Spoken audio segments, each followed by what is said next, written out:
leadership yang beliau miliki, itu beliau mampu untuk bisa mengatur dan mengontrol semuanya berada dalam satu barisan, tidak ada yang berpencar-pencar. Gitu.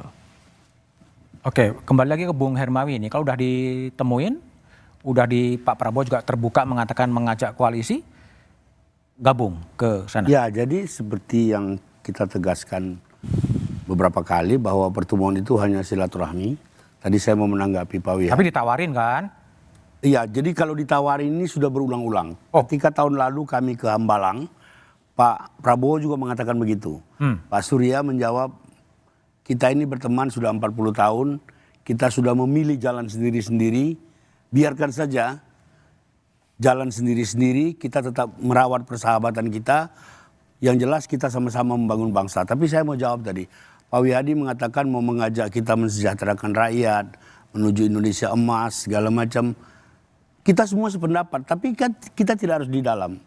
Nasdem partai yang paling muda, baru 10 tahun, baru 2 kali ikut pemilu, 3 kali ikut pemilu. Kebetulan 2 kali ikut pemilu itu di dalam kekuasaan, tapi tidak ada jaminan ke depan Nasdem juga di dalam. Oh, nggak ada jaminan? Jadi bisa saja di luar.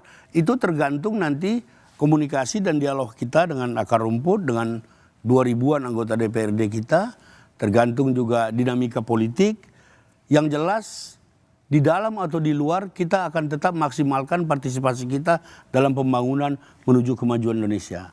Yang kemarin digarisbawahi berulang-ulang oleh Pak Prabowo adalah betapa pentingnya persatuan elit. Artinya beliau mengatakan, Pak Surya juga mau mengatakan, elit ini jangan hanya ngajak rakyat bersatu-bersatu.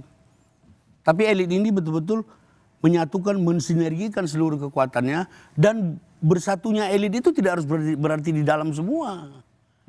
Partisipasi kita, peran serta kita juga bisa dari luar, bisa dari dalam. Saya kira pengalaman PDIP di luar, betapa mereka diapresiasi masyarakat. PKS 10 tahun di luar juga ya begini aja. Nggak babak belur terus-menerus juga. Ada happy-happy-nya juga begitu ya. Jadi saya sependapat tadi pernyataan teman-teman terlalu dini untuk menanyakan di luar atau di dalam. Yang jelas kita sekarang sama-sama bekerja memaksimalkan peran kita di MK. Hitungan suara sudah clear, ya. Tinggal kursi ini masih diutak-atik. Baik. Kami punya 28 permohonan, 8 DPR RI, 20 kabupaten provinsi. Kami optimis di antara itu akan ada yang dikabulkan dan artinya akan ada penambahan kursi Nasdem. Kami optimis untuk itu. Nah setelah itu nanti kita lihat lagi perkembangannya seperti apa. Baik, Bung Daniel Johan, ini kalau PKB ini kan karakternya kan susah ya untuk beroposisi ya. Dan apakah nggak ingin merajut hubungan lama dengan Pak Prabowo waktu itu dengan bergabung di pemerintahan? Ya kalau hubungan tetap terajut. Kemarin kan sudah setahun bersama-sama Pak Prabowo. Iya, saya kan pisah dulu. Udah sangat akrab lah. Terus?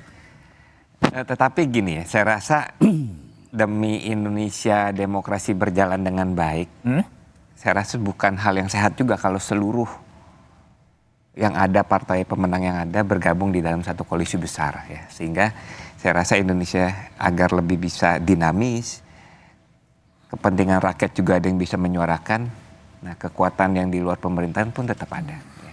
Sehingga memang seperti Habib bilang, seperti Bang Andi bilang, bukan kebutuhan juga untuk menggabungkan seluruh yang ada.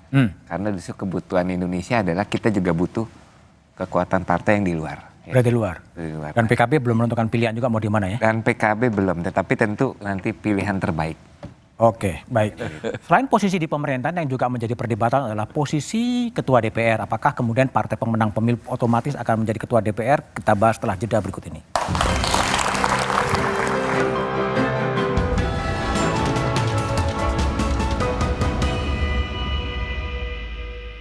Persiapan puasa harus pol, biar aktivitas gak kendor. Ya, jebol. Soal ambang batas parlemen, simak pembahasannya dalam Satu Meja The Forum pasca pemilu 2024, koalisi atau oposisi, Rabu 27 Maret pukul 8:30 malam, live di Kompas TV.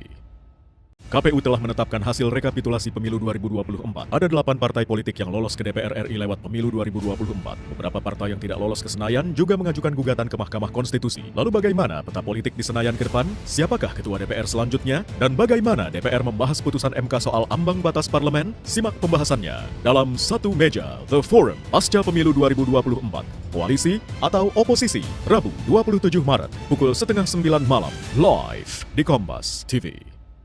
KPU telah menetapkan hasil rekapitulasi pemilu 2024. Ada 8 partai politik yang lolos ke DPR RI lewat pemilu 2024. Beberapa partai yang tidak lolos ke Senayan juga mengajukan gugatan ke Mahkamah Konstitusi. Lalu bagaimana peta politik di Senayan ke depan? Siapakah ketua DPR selanjutnya? Dan bagaimana DPR membahas putusan MK soal ambang batas parlemen? Simak pembahasannya dalam Satu Meja The Forum pasca pemilu 2024.